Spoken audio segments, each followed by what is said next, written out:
Hare Krishna, Srimad Bhagavatam, Adhyay 18, Shlok number 58.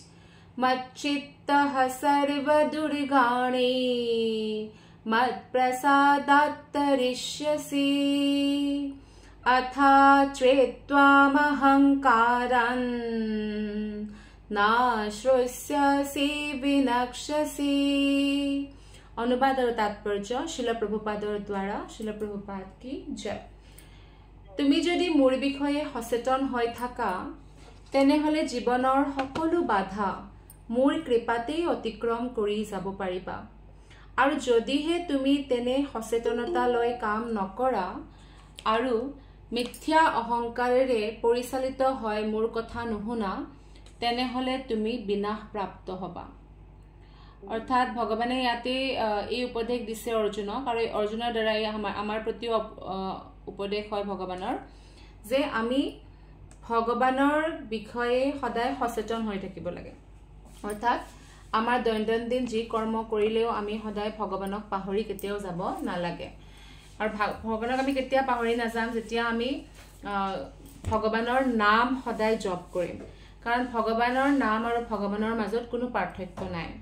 যদি কিবা কাৰণত এনেকুৱা হয় যে আমাৰ মনটো বিষাদেৰে আক্ৰমণ হৈছে বা মনত কিবা উথল পথল লাগিছে তেতিয়া আমি লগে লগে কৃষ্ণৰ শৰণাগত হ'ব লাগে, লগে লগে মনটো কৃষ্ণত স্থিৰ কৰিব লাগে, কাৰণ কৃষ্ণ হৈছে পৰম শক্তিশালী। গতিকে যেতিয়া আমাৰ মনটো কৃষ্ণত সচেতন হৈ থাকে তেতিয়া আমি সকলোবোৰ বাধা অতিক্ৰম কৰিব পাৰোঁ কৃষ্ণৰ কৃপাত। আচলতে যিমান দেৱতাসকল আছে যেনেকৈ ভাগৱতমৰ ৪ৰ্থ অধ্যায়ৰ ৭ নম্বৰ শ্লোকত যেতিয়া ভগৱান বিষ্ণু দক্ষ প্ৰজাপতিৰ যজ্ঞত উপস্থিত হয় তেতিয়া ভগৱানে কয় যে মই সমস্ত দেৱতাৰে স্বামী হয়। দেৱতাসকলেও তেনেকেই কয়, প্ৰাৰ্থনা কৰে যে আপুনি আমি সকলোবোৰ আপোনাৰ দাস হয়। গতিকে ভগৱান হৈছে পৰম শক্তিশালী আৰু ভাগৱত গীতাত আমি ইতিমধ্যে পঢ়ি আহিছোঁ বাকীবোৰ শ্লোকত ভগৱানে কি বিচাৰে যে আমি যাতে কৃষ্ণৰে অনন্য ভক্তি কৰোঁ। বাকী কোনো দেৱতাৰ পূজা আমি কৰাৰ কাৰণে কৃষ্ণই কোৱা নাই, অনন্য ভক্তি কৰিবৰ কাৰণে কৈছে। কোনোবাই যদি দেৱতাৰ পূজা কৰে, যেনেকৈ বহুত দেৱতা আছে, সকলো দেৱতাৰ যদি পূজাও কৰে, কিন্তু কোনো সকলোবোৰ দেৱতাকে আমি সন্তুষ্ট কৰিব নোৱাৰোঁ, কিন্তু সকলোবোৰ দেৱতাই আমাক বহুত অৰিহণা আমাৰ মনুষ্য জীৱনত দাঙি ধৰিছে। কেনেকৈ? যেনেকৈ সূৰ্যই সদায় পোহৰ দিয়ে, চন্দ্ৰয়েও পোহৰ দিয়ে, চন্দ্ৰৰ পোহৰৰ কাৰণে শাক পাচলি ফল মূলত সোৱাদ আহে। বৰুণ দেৱতা জলৰ দেৱতা হয়, সূৰ্য চন্দ্ৰ বৰুণ আৰু অগ্নি দেৱতাৰ কাৰণে আমি ভাত বনাব পাৰোঁ, কুকিং কৰিব পাৰোঁ, যজ্ঞ কৰিব পাৰোঁ। গতিকে এনেকৈ সকলোবোৰ দেৱতাৰে কিবা নহয় কিবা অৰিহণা আছে আমাৰ জীৱনত, কিন্তু আমি কিছুমান বিশেষ দেৱতাৰ পূজা কৰি কিছুমান দেৱতাৰ যদি পূজা নকৰোঁ তেনেহলে আমি তেওঁলোকক সন্তুষ্ট কৰিব নোৱাৰিম। যেনেদৰে দক্ষৰ যেতিয়া যজ্ঞ হৈছিল তেতিয়া দক্ষই সকলো দেৱতাকে ভাগ দিছিল, কিন্তু মহাদেৱক দিয়া নাছিল। কিয় দিয়া নাছিল? কাৰণ দক্ষৰ সকলোতকৈ সৰু পুত্ৰী সতী দেৱী মহাদেৱৰ লগত বিয়া পাতিছিল আৰু ব্ৰহ্মাই সেই বিয়াখনক ছাপোৰ্ট কৰিছিল, কিন্তু দক্ষই মহাদেৱক ইমান ভাল নাপাইছিল, কাৰণ মহাদেৱৰ যিটো ৰহন চহন, মহাদেৱ বহুত ডাঙৰ বৈষ্ণৱ হয়, সেইটো বস্তু উপেক্ষা কৰি দক্ষই সদায় কি কৰিছিল, কি পিন্ধে, কেনেকৈ থাকে, ভস্ম লগাই, এইবিলাক মানে মনত বেয়া ভাৱনাৰ সৃষ্টি কৰি তুলিছিল আৰু যাৰ কাৰণে দক্ষৰ যজ্ঞ ধ্বস্ত হৈ যায়, ধ্বংস হৈ যায়। কাৰণ তেওঁৰ যজ্ঞত আহি সতী দেৱীয়ে প্ৰাণ ত্যাগ কৰে, দেখা পায় যে মহাদেৱৰ দৰে মহান বৈষ্ণৱ এজনৰ কিদৰে তেওঁৰ পিতৃয়ে অপমান কৰিছে। আৰু বৈষ্ণৱ আৰু কিয়নো তেওঁৰ ইমান মৰমৰ পুত্ৰী আছিল, সকলোতকৈ সৰু পুত্ৰী আছিল, তথাপিও শিৱৰ লগত বিয়া পাতাৰ কাৰণে দক্ষই ইমান হেৰিছে পুত্ৰীকো আদৰ কৰা নাই, যজ্ঞতটো মাতাই নাই। গতিকে এজন দেৱতাও যদি অসন্তুষ্ট হৈ যায় তেতিয়াও বহুত ডাঙৰ কিবা হ'ব পাৰে। গতিকে যিসকলে সমস্ত দেৱতাকে সন্তুষ্ট কৰিব খুজিছে, সমস্ত গ্ৰহ নক্ষত্ৰকে সন্তুষ্ট কৰিব খুজিছে, তেনেহলে ভগৱান শ্ৰীকৃষ্ণই কৈছে যে মোৰ ভক্তি কৰা, মোৰ প্ৰত্যক্ষ ভক্তি কৰা, কাৰণ সকলোবোৰ দেৱতা কৃষ্ণৰ অংশ হয় আৰু কৃষ্ণৰ অংশ হোৱাৰ কাৰণে সকলোবোৰ দেৱতাই যেতিয়া ভগৱানক আমি পূজা কৰোঁ, ভগৱানৰ অৰ্চনা কৰোঁ, তেতিয়া সকলোবোৰ দেৱতায়ো পূজাৰ ভাগ পায়, প্ৰসাদ হিচাপে পায় আৰু সন্তুষ্ট হৈ যায়। এয়া বহুত প্ৰমাণ আছে যে নিজৰ ভক্ততকৈও বেছি দেৱতাসকলে বৈষ্ণৱক মৰম কৰে কাৰণ তৰুৰ মূলম ভাগৱতমত কোৱা হৈছে যেনেদৰে এডাল যদি বৃক্ষ মানে গছ আছে গছ-গছনিৰ যেতিয়া আপুনি মূলত পানী দিয়ে তেতিয়া মূলত পানী দিয়াৰ লগে লগে কি হয় অটোমেটিক্যালি গোটেই শিপাৰ দ্বাৰা পানী গোটেই গছডালত গুচি যায় পাত থাকিলেও ডালি থাকিলেও সবতে গুচি যায় ঠিক তেনেদৰে ভগৱানৰ যেতিয়া আমি আৰাধনা কৰো তেতিয়া সকলো দেৱী দেৱতা আমাৰ সন্তুষ্ট হৈ যায় গতিকে সেই কাৰণে ভগৱানে এনেকুৱা ডাইৰেক্ট উপদেশ দিছে যে তোমালোক সকলোৱে মোৰ প্ৰতি সচেতন হৈ থাকা তেতিয়া মোৰ কৃপাত যিমান বাধা বিঘিনি আছে সকলো অতিক্ৰম কৰি যাব পাৰিবা অৰ্জুনে যেতিয়া যুদ্ধ কৰিছিল অৰ্জুনৰ পাণ্ডৱৰ পক্ষত যিমান সৈন্য আছিল তাৰে 3 গুণ সৈন্য আছিল কৌৰৱৰ পক্ষত তথাপিও কিন্তু কৌৰৱৰ পক্ষ জয়ী হ'ব নোৱাৰিলে অৰ্জুনে সমস্ত বাধা বিঘিনি কৃষ্ণৰ কৃপাত পাৰ হৈ গল এনেকুৱা ধৰণৰ বহুত প্ৰমাণ আছে আৰু যদিহে ভগৱানে কৈছে যদি এই মোৰ আজ্ঞা হয় যদি তুমি মোৰ আজ্ঞাটো পালন নকৰা তেনেহলে কি হ'ব পাৰে মিথ্যা অহংকাৰেৰে পৰিচালিত হয় যদি তুমি মোৰ কথা নুশুনা মিথ্যা অহংকাৰ কি মই এটো শৰীৰ যাৰ ভগৱানৰ প্ৰতি বিস্মৃতি ঘটিছে এনেকুৱা বহুত মানুহ আছে আপুনি চাব তেওঁলোকে এনেকৈ ভাবি গৰ্ব কৰে যে মই নাস্তিক হয় ভগৱান ক'ত আছে কিন্তু আসলতে যিজন মানুহ নাস্তিক হয় যাৰ ভগৱানৰ বিষয়ে অলপ মাত্ৰ অনুভূতি নাই শ্ৰদ্ধা নাই তাতকৈ দুৰ্ভাগ্যশালী শাস্ত্ৰমতে আৰু কোনো ব্যক্তি নহয় কাৰণ আমি সকলোবোৰ আত্মা হয় শৰীৰ নহয় শৰীৰটো আমি এৰি এৰি গুচি যাব লাগিব বেলেগ বেলেগ জন্ম লবলৈ কাৰণে সেই কাৰণে যেতিয়া আত্মাৰ এই খেলা হয় আৰু যদি আত্মাৰ খেলা হোৱাৰ কাৰণে যদি আমি নিজকে শৰীৰ বুলিয়ে ভাবি থাকো আৰু ভগৱানে যিবিলাক আমাক কৈছে যে সদায় কৃষ্ণ ভাৱনা সম্পন্ন হবা সদায় মোৰ পূজা কৰিবা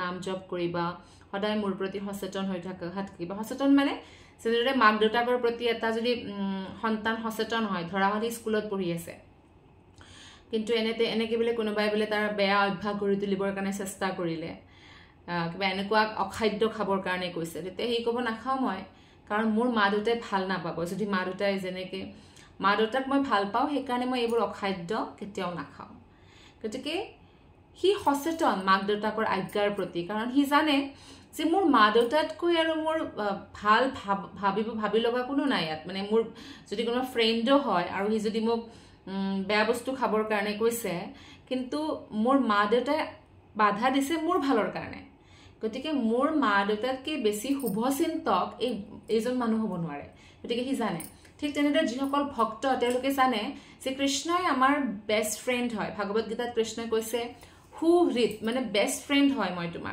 মই তোমালোকৰ পৰম সখা হয় মোতকৈ ডাঙৰ আৰু কোনেও শুভ চিন্তা কৰিব নোৱাৰে গতিকে আমি যদি ভগৱানৰ আজ্ঞা অনুসৰি চলো তেনেহলে ভগৱানৰ কৃপাত জীৱনৰ সকলো বাধা অতিক্ৰম কৰিব পাৰিম আৰু যদিহে আমি সচেতন নহওঁ তেতিয়া ভগৱানে কৈছে বিনাশ প্ৰাপ্ত হবা বিনাশ প্ৰাপ্ত হোৱা মানে ভগৱানে কোনো শাপ দিয়া নাই ভগৱানে আমাক কৈছে যে যদি যিটো পথত যিয়ে চলে সেইটো পথতে তেওঁ ফল লাভ কৰিব ধৰা হল কোনোবাই ভক্তি কৰিছে বৈকুণ্ঠত যাব কোনোবাই পাপ কৰিছে নৰকত যাব গতিকে ফলাফল সকলোবোৰ ভগৱানে দি থৈছে তাৎপৰ্য শ্ৰীল প্ৰভুপাদে কৈছে সম্পূৰ্ণভাৱে কৃষ্ণ ভাৱনা সম্পন্ন মানুহ এজনে জীৱন ধাৰণৰ বাবে কৰিবলগীয়া কৰ্তব্যখিনিৰ বাবে অযথা উদ্বিগ্ন নহয় সকলো চিন্তাৰ পৰা মুক্ত হৈ থকাৰ বাবে এনে এটা বিশাল স্বাধীনতাৰ কথা মূৰ্খবিলাকে ভাবিবই নোৱাৰে যিজনে কৃষ্ণ ভাৱনাৰে কাম কৰে তেওঁৰ বাবে ভগৱান কৃষ্ণ পৰম সুহৃদয় হৈ পৰে যেতিয়া আমি ভগৱানৰ আজ্ঞা অনুসৰি চলো তেতিয়া ভগৱানে আমাৰ সকলো প্ৰকাৰেৰে সহায় কৰে ভক্তসকলে অনুভৱো কৰে বহুত মিৰাকল হৈ যায় অকস্মাত কিবা এটা হৈ যায় যাৰ দ্বাৰা তেওঁ অনুভৱ কৰে যে ভগৱানে মোৰ ৰক্ষা কৰিলে বা ভগৱানে মোক সহায় কৰিলে আৰু যিবিলাক নাস্তিক তেওঁলোকে কি ভাবিব তেওঁলোককো সহায় কৰে পৰমাত্মাই বিভিন্ন প্ৰকাৰেৰে সহায় কৰে কিন্তু তেওঁলোকে ক'ব কোইনসিডেন্টলি হল এনেকৈ ক'ব গতিকে যিজনে কৃষ্ণ ভাৱনাৰে কাম কৰে তেৱে সদায় দিব্য আনন্দ লাভ কৰিব পাৰে আৰু যেতিয়া আমি ভগৱানক বেষ্ট ফ্ৰেণ্ড বুলি ভাবো তেতিয়া সদায় বেষ্ট ফ্ৰেণ্ড জনে সদায় আমাৰ ভাল বেয়া কি হ'ব সেই হিচাপে আমাক পৰিচালিত কৰিব সেইকাৰণে আমি আমাৰ বুদ্ধিও ভগৱানক সমৰ্পণ কৰি দিব লাগে যে ভগৱান এইটো এটা ডিসিশন মই ল'ব লগা হৈছে কিন্তু মোৰটো বুদ্ধি নাই গতিকে আপুনি হৈছে পৰম ঈশ্বৰ, গতিকে মই কি পথত গ'লে ভাল হ'ব সেই বুদ্ধিত মোক আনি দিয়ক। যেতিয়া আমি ভাগৱত গীতা পঢ়োঁ 18 নম্বৰ অধ্যায়ৰ আমি পঢ়িম ভৱিষ্যতে 70 নম্বৰ শ্লোক। ভগৱানে কৈছে যে ভাগৱত গীতা পঢ়ে তেওঁলোকে বুদ্ধিৰে মোৰ পূজা কৰে, আৰু যদি কোনোবাই বুদ্ধিৰে ভগৱানৰ পূজা কৰে তেনেহ'লে তেওঁৰ বুদ্ধি সঠিক দিশত কাম কৰে। কৃষ্ণ ভাৱনাৰে কাম কৰিবলৈ ল'লেই যিকোনো ব্যক্তি মুক্ত হ'ব পাৰে। এই কথা বৰ সাৱধানে মন কৰিব লাগে যে যিজনে কৃষ্ণ ভাৱনাৰে কাম নকৰে তেওঁ সদায় জন্ম মৃত্যুৰ যিটো সমুদ্ৰ তাতে ভাহি থাকিব লাগিব, অৰ্থাৎ বাৰে বাৰে জন্ম ল'ব লাগিব। কোনো বদ্ধজীৱই বাস্তৱিকতে কি কৰিব লাগে কি কৰিব নালাগে তেওঁ বুজি নাপায়। সেইকাৰণে আমি বুজিবৰ কাৰণে ভগৱানে কি কৈছে সেইটোৰ ওপৰত বেছি ধ্যান দিব লাগে, তেতিয়া ভগৱানে আমাক হৃদয়ৰ পৰাও নিৰ্দেশ দিয়ে। শ্লোক নম্বৰ 59, য়াদাহংকাৰমাশ্ৰিত্য নায়োৎস্য ইতি মন্যসে মিথ্যেষা ব্যবসায়স্তে প্ৰকৃতিস্ত্বম নিয়োক্ষ্যতি। অনুবাদ, মিথ্যা অহংকাৰৰ আশ্ৰয় লয় তুমি যদি মোৰ নিৰ্দেশ মতে কাম নকৰি যুদ্ধ নকৰোঁ বুলি ভাবিছা তেনেহ'লে তুমি ভ্ৰান্তভাৱে পৰিচালিত হৈছা। তোমাৰ স্বভাৱেই তোমাক যুদ্ধত প্ৰবৃত্ত কৰাব। অৰ্থাৎ এয়া কৃষ্ণই অৰ্জুনক কৈছে যে তুমি যদি মিথ্যা অহংকাৰৰ আশ্ৰয় লয়, মিথ্যা অহংকাৰ মানে মই এইটো শৰীৰ, মই অৰ্জুন হয়, আৰু এই যিমান মানে পৰিয়ালৰ মানুহ এইবিলাক মোৰ পৰিয়ালৰ মানুহ হয়, মই তেওঁলোকক কেনেকৈ মাৰিম। কিন্তু অধৰ্মত যদি ধৰা হ'ল কাৰোবাৰ ঘৰৰ কোনোবা এজন মানুহ বোলে উগ্ৰপন্থী, বহুত মানুহক তেওঁ মাৰিয়ে থাকে, তেতিয়া কৰ্তব্য হয় ঘৰৰ মানুহৰ যে তেওঁলোকে তেওঁৰ পৰিত্যাগ কৰি দিয়া উচিত, অৰ্থাৎ তেওঁক সহায় কৰা উচিত নহয়, কাৰণ বহুত মানুহৰ মৃত্যুত তেওঁৰ হাত আছে। যদি কোনোবা এজন মানুহ হত্যাকাৰী হয়, কিমান মৰমৰ হ'লেও নিজৰ মানুহ হ'লেও তেওঁক পুলিচতেই দিব নে নহয়, সেইটো আমাৰ সেই হয়, মানে এইটো সমাজৰ কল্যাণৰ কথা হয়। গতিকে অৰ্জুন কৃষ্ণই কৈছে তুমি যদি ভাবিছা যে মোৰ বিপক্ষত মোৰেই ৰিলেটিভছ আছে, মই যুদ্ধ নকৰোঁ সেইকাৰণে, সেইটো তোমাৰ মিথ্যা অহংকাৰৰ আশ্ৰয় তুমি লৈছা। আৰু যদি সেই আশ্ৰয় লৈ তুমি যুদ্ধ নকৰোঁ বুলি ভাবিছা তেনেহ'লে তুমি ভ্ৰান্তভাৱে পৰিচালিত হৈছা, অৰ্থাৎ ভুল কৰিছা, সেইটো কৈছে। তোমাৰ স্বভাৱেই তোমাক যুদ্ধত প্ৰবৃত্ত কৰাব। আজি যদিও তুমি যুদ্ধ নকৰা কিন্তু তোমাৰ স্বভাৱ হৈছে ক্ষত্ৰিয়ৰ স্বভাৱ, আৰু ক্ষত্ৰিয়ৰ স্বভাৱ হোৱাৰ কাৰণে তুমি ভৱিষ্যতে যুদ্ধই কৰিব লাগিব। কাৰণ তোমাৰ যেতিয়া আৰু মনত পৰিব যে মোৰ পত্নী দ্ৰৌপদীৰ লগত এনেকুৱা কৰিছিল, অপমানবোৰ মনত পৰিব, তেতিয়া আৰু যুদ্ধ কৰিব বিচাৰিবা। কিন্তু ইমান দূৰ দূৰৰ পৰা ৰজাসকলে আহিছে মহাভাৰতৰ যুদ্ধত সমবেত হৈছে, পুনৰ তেনেকুৱা কৰাটো সম্ভৱ নহ'ব, কাৰণ ভগৱানে ইতিমধ্যে 18 দিনৰ ভিতৰত চবকে মাৰিয়ে থৈছে, অৰ্জুন মাত্ৰ মাধ্যম আছিল।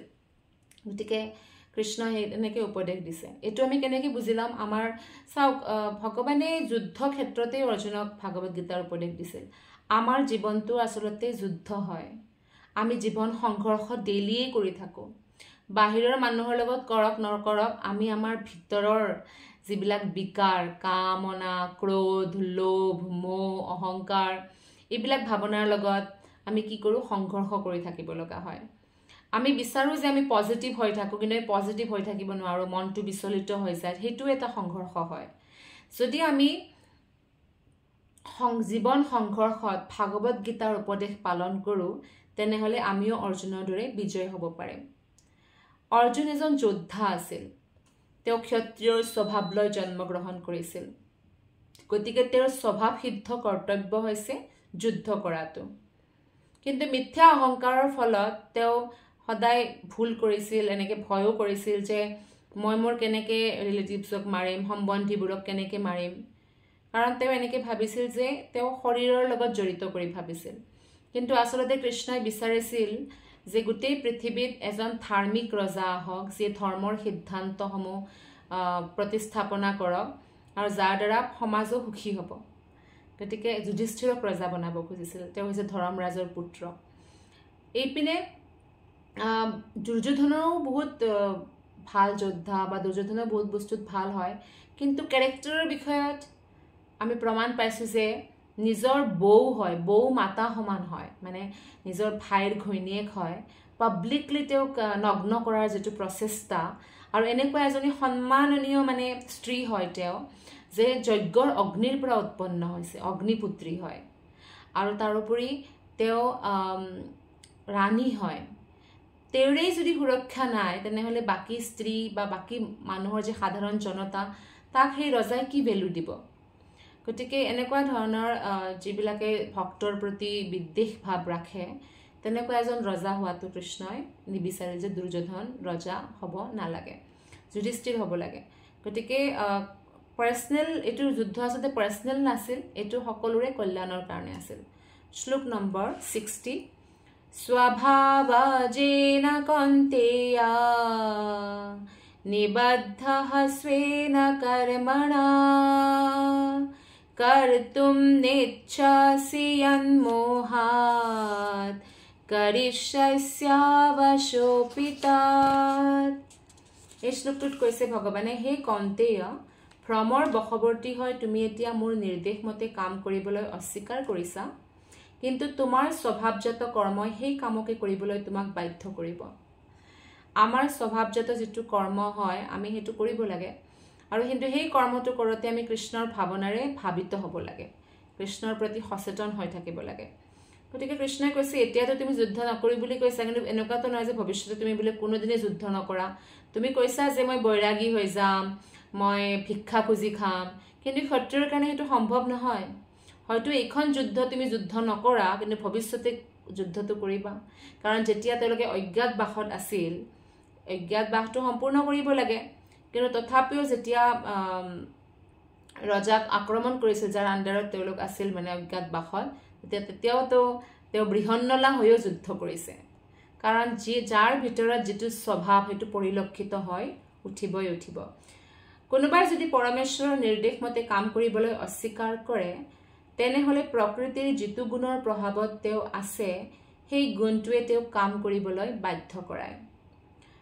প্ৰত্যেকেই প্ৰকৃতিৰ গুণ তিনিটাৰ এটা বিশেষ ধৰণৰ সংমিশ্ৰণৰ প্ৰভাৱত থাকে। কাৰোবাৰ তাত সতগুণ বেছি, ৰজগুণ তমগুণ বহুত কম, তেনেহ'লে তেওঁক ব্ৰাহ্মণ বুলি কোৱা হয়। কাৰোবাৰ তাত ক্ষত্ৰিয়ৰ ৰজগুণ বহুত বেছি, কিন্তু তেওঁৰ তাত তমগুণ বা সতগুণ কম, তেতিয়া তেওঁক ক্ষত্ৰিয় বুলি কোৱা হয়। সতগুণ বেছি ব্ৰাহ্মণ, ৰজগুণ বেছি ক্ষত্ৰিয়, আৰু ৰজগুণ আৰু তমগুণৰ যদি মিশ্ৰণ বেছি থাকে, তেওঁক বৈশ্য বুলি কোৱা হয়। আৰু কেৱল তমগুণৰ যদি বেছি মিশ্ৰণ থাকে, তেওঁক শূদ্ৰ বুলি কোৱা হয়। গতিকে সেই অনুসৰি মানুহে কৰ্ম কৰে। শ্লোক নম্বৰ 61। ঈশ্বৰঃ সৰ্বভূতানাং হৃদ্দেশেऽৰ্জুন তিষ্ঠতি ভ্ৰাময়न् সৰ্বভূতানি যন্ত্ৰাৰূঢ়ানি মায়য়া। হে অৰ্জুন, প্ৰতিজন জীৱৰে হৃদয়ত পৰমেশ্বৰে অৱস্থান কৰিছে, আৰু জড়শক্তিৰ মায়াৰ দ্বাৰা নিৰ্মিত এটা যন্ত্ৰত জীৱক বহুৱাই সিহঁতক ঘূৰাই লৈ ফুৰিছে। গতিকে আমাৰ যিটো শৰীৰ, এইটো এটা জড়শক্তিৰ দ্বাৰা নিৰ্মিত শৰীৰ হয়। আত্মা গুচি গ'লে সেইকাৰণে এই শৰীৰটো পচিবলৈ ধৰে। আত্মাৰ বিনে এই শৰীৰটোত দুৰ্গন্ধ আহি যাব, একদিনো আমি ৰাখিব নোৱাৰোঁ। গতিকে আচলতে আমি আত্মাবোৰ হৈছে এই শৰীৰটোৰ ড্ৰাইভাৰ, আৰু আমি বহুত সৌভাগ্যশালী যে আমি মানুহৰ শৰীৰ পাইছোঁ, আৰু কাৰণ মানুহৰ শৰীৰতহে ভক্তি কৰিব পাৰে। দেৱতাসকলেও যেতিয়া তেওঁলোকৰ দেৱতা হোৱাৰ যিটো সময়, সেইটো সম্পূৰ্ণ হৈ আহিব ধৰে, পুণ্যবোৰ শেষ হ'ব ধৰে, তেতিয়া তেওঁলোকে ইচ্ছা কৰে যাতে আমি মানুহ হৈ ভাৰতত জন্মগ্ৰহণ কৰোঁ আৰু কৃষ্ণ ভক্তি কৰোঁ। কাৰণ কোনোবাই যদি কৃষ্ণ ভক্তি কৰে মানুহৰ শৰীৰত, য'ত নেকি এই শৰীৰটো বহুত ক্ষন্তেকীয়া, এনেকুৱা নহয় যে বুঢ়া হৈয়ে মানুহ মৰিব। আপুনি ইতিমধ্যে গম পাইছে যে বিমান দুৰ্ঘটনা, কাৰ এক্সিডেণ্ট, বা বানপানী আহি, বা ভূকম্প আহি কিমান মানুহ সময়ৰ আগতেই মৃত্যু হৈ যায়, সৰু বাচ্চা হ'লেও ডাঙৰ হ'লেও। গতিকে আমি কোনেও নাজানো। পৰীক্ষিত মহাৰাজৰ তাত 7 দিন আছিল, সেই 7 দিনত তেওঁ অন্তিম দিন বুলি গম পায়, ভাগৱত কথা শুনি তেওঁ ভগৱানৰ ধামত গুচি যায়। কিন্তু আমাৰ কেতিয়া অন্তিম দিন আমি নাজানো। গতিকে আমি সদায়ে সচেতন হৈ থাকিব লাগে। আৰু যদি অন্তিম সময়ত আমি কিবা কাৰণত ভগৱানক স্মৰণ কৰিবও নোৱাৰোঁ, কিন্তু দুৰ্ঘটনা হ'লে অকস্মাত হৈ যায়, আমি স্মৰণ কৰিব হয়তো নোৱাৰিব পাৰোঁ, কিন্তু তেতিয়া ভগৱানে কৈছে বৰাহ পুৰাণত यदि वातादि दोषेण যদি বাত পিত্ত আদি দুখৰ কাৰণে মদ্ভক্তা মমনা চ স্মৰেত মোৰ ভক্তই মোক যদি মৃত্যুৰ সময়ত স্মৰণ কৰিব নোৱাৰে अहम स्मरामि मद्भक्ता মই মোৰ ভক্তক স্মৰণ কৰিম নয়ামি পৰমম গতি মাৰ পৰম গতি প্ৰদান কৰিম অৰ্থাৎ আমি যদি সচেতন হৈ থাকো ডেইলি ভগৱান শ্ৰীকৃষ্ণৰ ভক্তিত নিমগ্ন হৈ থাকো তেনেহলে মৃত্যুৰ সময়ত আমি যদি কিবা দুৰ্ঘটনাৰ কাৰণে বা বাত পিত্ত আদি যিবিলাক সেইবিলাকে আমাৰ ডিঙিত হেঁচা মাৰি ধৰে আমি স্মৰণ কৰিব নোৱাৰো গোটেই শৰীৰটোত কষ্ট হয় তেতিয়া ভগৱানে আমাক স্মৰণ কৰি ভগৱত ধাম প্ৰদান কৰিব তেনেকুৱা ভগৱানে বচন দিছে অৰ্জুন পৰম জ্ঞাতা নাছিল পৰম জ্ঞাতা হৈছে ভগৱান শ্ৰীকৃষ্ণ আৰু ভগৱান শ্ৰীকৃষ্ণই পৰমেশ্বৰ তেওঁ পৰমাত্মা হিচাপে সকলোৰে হৃদয়ত থাকে আৰু হৃদয়ত থকা কাৰণেহে আত্মাটো কাৰ্যকৰী হয় আৰু সেই কাৰণে শৰীৰ যেতিয়া আমি চেঞ্জ কৰো আত্মাটো পাহৰি যায় পূৰ্ব শৰীৰত কি আছিল কি নাছিল কিন্তু আত্মাৰ ভিতৰত যে পৰমাত্মা আছে তেও পাহৰি নাযায় তেও সেই কাৰণে সকলোবোৰ কৰ্ম অনুসৰি সেই হিচাপে ফল প্ৰদান কৰে তেও সাক্ষী হৈ থাকে যেনেদৰে সকলোৰে এটা নিজৰ শৰীৰ পাইছে নিজৰ পুণ্য কৰ্ম অনুসৰি কাৰোবাৰ শৰীৰটো বহুত শক্তিশালী বহুত ধুনীয়া বহুত ভাল ঘৰত জন্মগ্ৰহণ কৰিছে বহুত ধনী তেও হেতু পুণ্য কৰ্মৰ ফল হয় আৰু কাৰোবাৰ শৰীৰটো হয়তো সদায় দুৰ্বল হৈ আছে বা হে নাই কিন্তু এটো উদাহৰণ শিল প্ৰভুপাদে দিছে যেনেকে এখন বহুত বেগী গাড়ীত বহি থকা মানুহজন এখন লাহে লাহে যোৱা গাড়ীত বহি থকাতকৈ অধিক বেগেৰে আগুৱাই যায় অথচ গাড়ী চালক জীৱাত্মা দুটা একেটাই হয় সেইদৰে পৰমাত্মাৰ নিৰ্দেশ মতে এটা বিশেষ জীৱাত্মাৰ বাবে এটা বিশেষ ধৰণৰ দেহ প্ৰকৃতিয়ে নিৰ্মাণ কৰি দিয়ে জীৱটোৱে পূৰ্বজন্মত কৰি অহা বাসনা অনুসৰে তেওঁ কাম কৰি যাব পাৰে গতিকে আমাক যি শৰীৰে আমি পাইছো এটলিষ্ট মানুহৰ শৰীৰটো পাইছো আমি গতিকে আমি ভক্তি কৰিব পাৰো আৰু ভক্তি কৰি আমি আমাৰ সকলো ভৱিষ্যত শুধৰাই ল'ব পাৰো আমাৰ সকলোবোৰ পাপ কৰ্ম আমি নষ্ট কৰিব পাৰো আৰু এইদৰে পুনৰ জন্ম নলয় ভগৱানৰ ধামত না জন্ম আছে আত্মাৰ না মৃত্যু আছে সদায়ৰ কাৰণে আমি বসবাস কৰিব পাৰো শ্লোক নম্বৰ 62 तमेवा शरणं गच्छ सर्वभावेन भारत तत्प्रसादात् परं शान्तिं स्थानं प्राप्स्यसि शाश्वतम् हे अर्जुन তেওঁৰ ওচৰতে সম্পূৰ্ণৰূপে শৰণ লোৱা তেওঁৰ অনুগ্ৰহতে তুমি পৰম শান্তি আৰু শাশ্বত পৰম ধাম লাভ কৰিবা এতে ভগৱানে নিজৰ বিষয়ে কৈছে যে সবৰে হৃদয়ত পৰমেশ্বৰ বাস কৰে আৰু সেই কাৰণে পৰমেশ্বৰে সকলোৱে শৰণ ল'ব লাগে আৰু ভগৱানৰ শৰণ নলোৱাকৈ কোনেও পৰম শান্তি লাভ কৰিব নোৱাৰে সদায় মনত কিবা নহয় কিবা অশান্তি থাকিব মানুহ এজন বোলে বহুত ধুনীয়া বাতাবৰণত আছে ঘৰবাৰ বহুত ভাল মাক দেউতাকেও বহুত মৰম কৰে ল'ৰা ছোৱালীও বহুত মৰম কৰে কিন্তু মনটোত যদি অশান্তি তো নিজেই পাগল হৈ থাকিব তো নিজেই বেলেগকো কষ্ট দিব নিজেও কষ্ট পাই থাকিব গতিকে আমি মনত যদি পৰম শান্তিৰ অনুভৱ কৰিব খুজো আমি ভগৱানৰ ভক্তি কৰিব লাগিব আৰু তেতিয়াহে আমি এই যেটো পৰম শান্তি এটো ভগৱানৰ ধামত যাই পিনে শাশ্বত ৰূপতে লাভ কৰিব পাৰিম গতিকে জীৱই প্ৰতিজন ব্যক্তিৰে হৃদয়ত অৱস্থিত পৰম পুৰুষ পৰমেশ্বৰৰ ওচৰত আত্মসমৰ্পণ কৰা উচিত শিল প্ৰভুপাদে কৈছে যে এনে কৰিলে সেই ব্যক্তিজনে জড়জাগতিক জীৱনৰ সকলো দুখ কষ্টৰ পৰা নিষ্কৃতি পাব পাৰে ইয়াত বাদে আমাৰ দুখ কষ্টৰ পৰা অব্যাহতি পোৱাৰ কোনো উপায় নাই ভাগৱত গীতাৰ ৫ম অধ্যায়ত কোৱা হৈছে সৰ্বস্য চাহম হৃদি সন্নিবিষ্ট কি মই সকলো ব্যক্তিৰে হৃদয়ত অৱস্থিত হয় গতিকে ইয়াত হৃদয়ত অৱস্থিত পৰমাত্মাৰ ওচৰত শৰণ লবলৈ উপদেশ দিয়াৰ অৰ্থ হল যে অৰ্জুনক কৃষ্ণই কৈছে তুমি মোৰ শৰণ লোৱা শ্লোক নম্বৰ 63 ইতি তে জ্ঞানমখ্যাতম গুহ্যাৎগুহ্যতৰম ময়া বিমৃশ্যৈতাদশেষেণ যথেচ্ছাসি তথা কুৰু এইদৰে মই তোমাক গোপনতকৈও গোপন্তৰ জ্ঞানৰ কথা বিৱৰি কলো ইয়াৰ বিষয়ে সম্পূৰ্ণভাৱে বিচাৰ বিবেচনা কৰি তুমি যেনেদৰে ইচ্ছা কৰা তেনেদৰে কাম কৰা।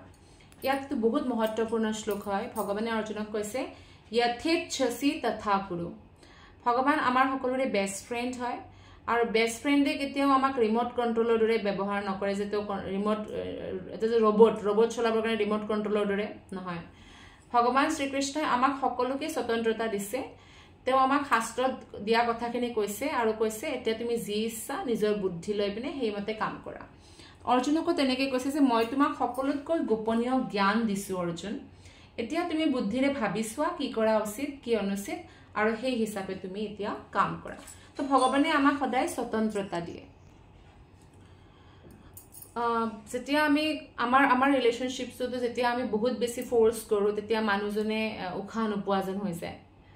আচলতে অলপমান ফ্ৰীডম সকলো ৰিলেশ্যনশ্বিপৰ কাৰণে ইম্পৰ্টেণ্ট হয় আৰু ভগৱানে তেনেতে আমাক এটা ফ্ৰীডম দিছে যে আমি কি কৰিব খোজোঁ। অসুৰবোৰেওতো ভগৱানে সকলোৰে পালন কৰে, যেনেকৈ মাক দেউতাকে বদমাছ বাচ্ছাটোৰো পালন পোষণ কৰে, নপঢ়ে বোলে সদায় বদমাচি কৰি থাকে আৰু বাহিৰতো যায় কিবা কিবি হাল্লা কৰি থাকে, কেতিয়াবা পুলিচে ধৰিবলৈ আহে, তথাপিও মাক দেউতাকৰ ভাৱনা এনেকুৱা তাৰ ভাল হওক, খোৱা লোৱা দিব, ঘৰত ৰাখিব। তেনেদৰে ভগৱানে অসুৰৰো কল্যাণ কৰে। কেনেকৈ কল্যাণ কৰে?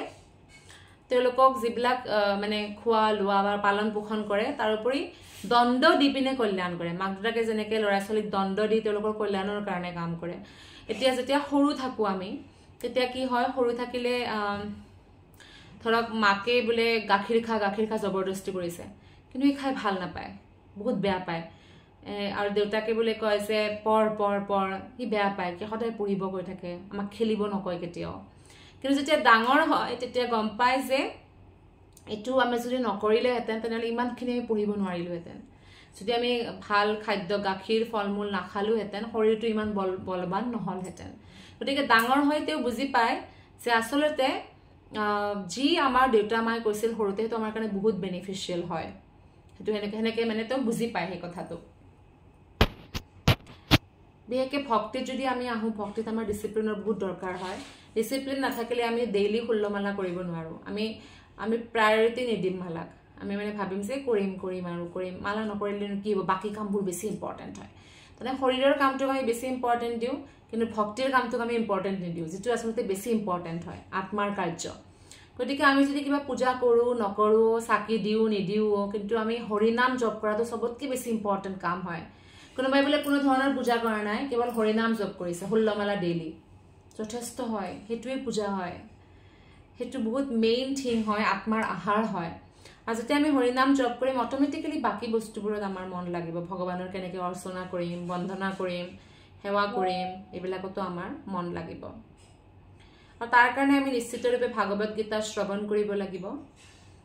ইয়াতে ভগৱানে সেয়াই কৈছে যে হে অৰ্জুন, তুমি এতিয়া যি ইচ্ছা যেনেদৰে ইচ্ছা তেনেকৈ কৰা। এই কথাৰে বুজাইছে যে জীৱৰ যি সামান্য অলপ স্বতন্ত্ৰতা আছে ভগৱানে তাত হস্তক্ষেপ নকৰে।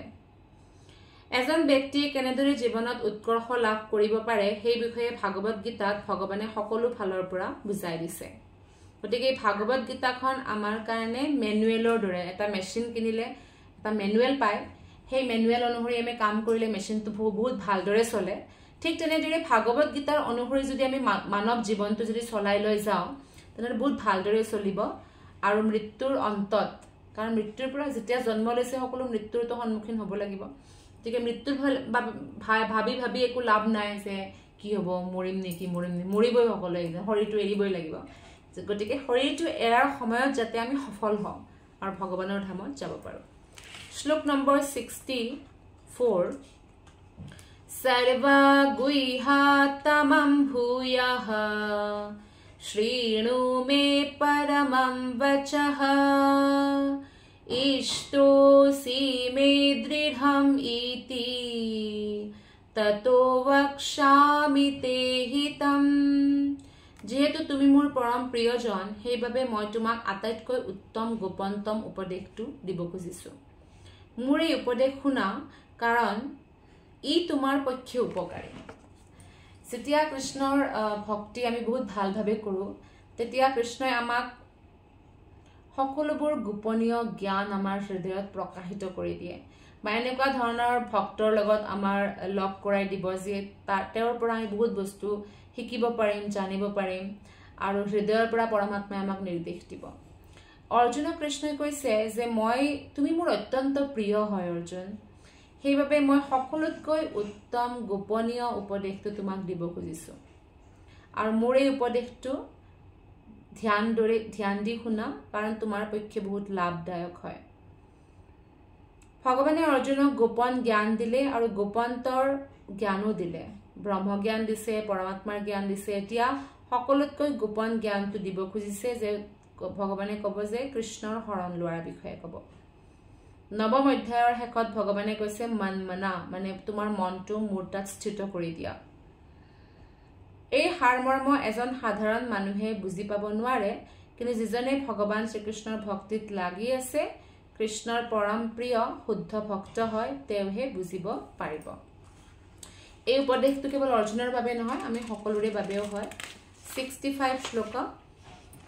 মন্মনা ভৱ মদ্ভক্তো মদ্যাজী মাম নমস্কুৰু মামে বৈশ্যসি সত্যম তে प्रतिजाने प्रियोसि मे। अनुवाद और तात्पर्य श्रील प्रभुपादर द्वारा। श्रील प्रभुपाद की जय। अनबरते तुमी मोर कथाके चिंता करि थाका। कृष्ण की विचारिसे मन मना, हे अर्जुन, हे अर्जुनर माध्यमेৰে আমি সকলোকে কৈছে সো অনবৰতে আমি কাৰ কথা চিন্তন কৰিব লাগে? ভগৱান শ্ৰীকৃষ্ণৰ কথা। मन मना কৈছে ভাৱ মদ ভক্ত, কেৱল মোৰেই ভক্ত হোৱা, কাৰো অন্যৰ ভক্ত হ'ব নালাগে, কেৱল মোৰ ভক্ত হোৱা। এই কি বুলি কৈছে অৰ্জুনক আৰু আমাক ডাইৰেক্ট ভগৱানে উপদেশ দিছে ভাগৱত গীতাত। কিছুমান মানুহে কয় যে কতনো লিখা আছে যে আমি ভগৱানৰে ভক্তি কৰিব লাগে, আমি আৰু বেলেগৰ ভক্তি কৰিব নালাগে। এইবিলাক কথা ক'ত লিখা আছে? কৃষ্ণই ক'ত কৈছে? ইয়াতে কৈছে। তাৰপিছত কৈছে মোৰ পূজা কৰা, মন্মনাম ভৱ মদ্ভক্তো মদ্যাজী, মানে মোৰ পূজা কৰা, নমস্কুৰু, মোক নমস্কাৰ কৰা, এনেকৈ কৈছে। এইদৰে নিশ্চিতভাৱে তুমি মোৰ ওচৰলৈ আহিব পাৰিবা, এই কথা মই তোমাক প্ৰতিজ্ঞা কৰি ক'লো, কাৰণ তুমি মোৰ মৰমৰ সখা। আৰু এই প্ৰতিজ্ঞা কৃষ্ণই আমাৰ সকলোকেই কৰিছে যে যদি আমি এনেকুৱা কৰোঁ, আমি কেৱল কৃষ্ণৰ কথা চিন্তা কৰি থাকোঁ, অনবৰতে মহাদেৱ ভগৱান শংকৰ নিজে অনবৰতে কাৰ কথা চিন্তা কৰি থাকে? কেৱল ভগৱান শ্ৰীকৃষ্ণৰ কথা।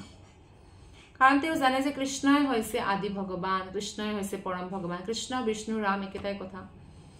আৰু সেইকাৰণে যেতিয়া দক্ষৰ সভাত গৈছিল মহাদেৱে, এনেতো দক্ষৰ জোৱায়েক হয়, কিন্তু দক্ষতকৈ বহুত ওপৰৰ মানে সেই হয় স্থিতি হয় মহাদেৱৰ, কাৰণ তেওঁ শিৱ তত্ত্ব হয়। তথাপি দক্ষৰ যেতিয়া থিয় নহল, দক্ষৰ আহাৰ লগে লগে যেতিয়া মহাদেৱ থিয় নহল, ব্ৰহ্মাও থিয় হোৱা নাই, কিন্তু ব্ৰহ্মা দক্ষৰ পিতৃ হয়, কিন্তু শিৱ থিয় নোহোৱাৰ কাৰণে দক্ষ ইমান বেয়া বেয়াকে কৈছে, পাব্লিকলি মহাদেৱৰ ইমান নিন্দা কৰিছে, কিন্তু মহাদেৱে শান্ত হৈ বহি আছে আৰু সেই ঠাই পৰিত্যাগ কৰি গুচি যায় পিছত। গতিকে আপুনি চাওক যে মহাদেৱৰ কিয় থিয় হোৱা নাই? মহাদেৱৰ মন সদায় সমাধিতেই থাকে, তেওঁ সদায় মনমনা কৃষ্ণৰ কথাই চিন্তা কৰি থাকে। যদি কাৰোবাৰ মনত ভগৱানৰ বিষয়ে স্মৰণ কৰি আছে, সেইকাৰণে যদি তেওঁ থিয় হোৱা নাই, কিন্তু তেওঁ আচলতে সকলো জীৱৰেই প্ৰতি সন্মান প্ৰদৰ্শন কৰি আছে। তথাপিও এনেকুৱা ধৰণৰ মানে কটু বচন শুনিব লগা হৈছিল। আপুনি চাওক, যদি ভগৱান শিৱক যদি কোনোবাই এনেকৈ ক'ব পাৰে, তেনেহ'লে আমাৰ সমাজত মানুহবোৰে যে নিন্দা কৰে, মানুহেতো ৰামচন্দ্ৰকো নিন্দা কৰিছিল, সীতা দেৱীকো নিন্দা কৰিছিল, কৃষ্ণকো কৰিছিল। গতিকে আমাৰ নিন্দা হোৱা যদি একো ডাঙৰ কথা নহয়, কাৰণ নিন্দুক সদায়ে থাকে, নিন্দা কৰা মানুহবোৰ সদায়ে থাকে সমাজত। গতিকে আমি কি কৰিব লাগে? আমি ভগৱানৰ কথা চিন্তা কৰিব লাগে, নিন্দুকবোৰৰ কথা চিন্তা কৰাৰ একো প্ৰয়োজন নাই, তেওঁলোকক ইমান এটেনশ্যন দিয়াৰ। আৰু ভগৱান কৃষ্ণৰ ভক্ত হ'ব লাগে। ভক্ত মানে যি কৃষ্ণৰ সেৱা কৰে, হৰিনাম জপ কৰে, সেৱান মুখেহি জিভাদৌ, জিভাৰে সেৱা কৰিব লাগে। হৰে কৃষ্ণ কৃষ্ণ কৃষ্ণ হৰে হৰে, হৰে ৰাম ৰাম ৰাম হৰে। আৰু সদায় ভগৱানক যি আপুনি ঘৰত বনায়, যি গাখীৰ আহে, ফল মূল আহে, চব ভগৱানক ভোগ লগাই তাৰপিছত গ্ৰহণ কৰিব লাগে। জিভাৰ দুটাই কাম, কোৱা আৰু খোৱা। ক'ব লাগে কৃষ্ণৰ নাম, কৃষ্ণ কথা, আৰু খাব লাগে কৃষ্ণ প্ৰসাদ ডেইলি। মোৰ পূজা কৰা আৰু মোক নমস্কাৰ কৰা যেতিয়া আমি ভগৱানৰ দৰ্শন কৰোঁ লগে লগে আমি পঞ্চাংগ যিবিলাক মানে স্ত্ৰী হয় তেওঁলোকে পঞ্চাংগ প্ৰণাম কৰিব লাগে পুৰুষ বোলে দণ্ডবত প্ৰণাম কৰিব লাগে দণ্ডবত মানে একদম লাঠিৰ দৰে এনেকে পুৰা বাগৰ দি একদম সেৱা কৰিব লাগে ভগৱানক তাৎপৰ্য শিল প্ৰভুপাদে কৈছে যে জ্ঞানৰ আটাইতকৈ গোপন অংশ হৈছে যে শুদ্ধ কৃষ্ণ ভক্ত হ'ব লাগে অনবৰতে কৃষ্ণৰ কথা ভাবি থাকিব লাগে কৃষ্ণৰ বাহিৰে যেনেদৰে সীতা মাতা যেতিয়া অশোক বাটিকাত আছিল ৰাৱণে কিমান চেষ্টা কৰিছিল তেওঁৰ মনটো সেই কষ্ট দিবৰ কাৰণে ভয় খুৱাইছিল কেতিয়াবা এনেকুৱা মায়া কৰিছিল যে ৰামৰে শিৰটো বোলে কটা শিৰ আনি দিছে কিন্তু সীতা মাতাই অনবৰতে ৰামৰ কথাই চিন্তা কৰি আছিল ঠিক তেনেদৰে ভক্তই সদায় ভগৱানৰ চিন্তা কৰি থাকে আৰু এইদৰে কি হয় এইটোৱেই হৈছে আসলতে আটাইতকৈ গোপনীয় বস্তু যে কৃষ্ণৰ কথাকৈ আমি ভাবি থাকিব লাগে কৃষ্ণৰ বাবে কাম কৰিব লাগে আৰু এনেভাৱে কাম কৰিব লাগে যাতে দৈনন্দিন জীৱনত আমি কৃষ্ণক জড়িত কৰিব পাৰোঁ যেনেদৰে আমি যেতিয়া কুকিং কৰোঁ কৃষ্ণৰ কাৰণে কুকিং কৰোঁ কৃষ্ণক ভোগ লগাওঁ তাৰপিছত প্ৰসাদ গ্ৰহণ কৰোঁ তেনেদৰে সকলো সময়তে কৃষ্ণৰ ভাৱনা আমাৰ হৃদয়ত থাকি যাব এনেদৰে জীৱনটো আমি সজাই ল'ব লাগে যাতে দিনটোৰ 24 ঘণ্টা কৃষ্ণৰ চিন্তা নকৰাকৈ থকাৰ উপায় নাই যি কৰোঁ আমি ভগৱান শ্ৰীকৃষ্ণৰ প্ৰসন্নতাৰ কাৰণে যিকোনো এটা কাম কৰিব লাগে কৃষ্ণ ইয়াতে হেপী হ'বনে নহ'ব কৃষ্ণই কি কৈছে শাস্ত্ৰত এইটো কাম আমি কেনেদৰে কৰিলে কৃষ্ণ সুখী হ'ব ভগৱানে এই বুলি প্ৰতিশ্ৰুতি দিছে প্ৰতিজ্ঞা কৰিছে যে যিজন শুদ্ধভাৱে কৃষ্ণ ভাৱনা সম্পন্ন হৈছে তেওঁ কৃষ্ণৰ পৰম ধামলৈ উভতি যাব পৰাটো নিশ্চিত আৰু সেই কৃষ্ণ লোকত গৈ ভক্তজনে কৃষ্ণৰ সংগ লাভ কৰি মুখামুখিভাৱে কৃষ্ণক পোৱাটো নিশ্চিত এতিয়া যেনেকৈ আমি মুখামুখি হৈ কথা পাতোঁ কিন্তু কৃষ্ণৰ আমি বিগ্ৰহৰ সেৱা কৰোঁ মূৰ্তিৰ সেৱা কৰোঁ কিন্তু যেতিয়া আমি ভাগৱত ধামত যাম তেতিয়া আমি কি কৰিম কৃষ্ণৰ মুখামুখি হৈ পিনে আমি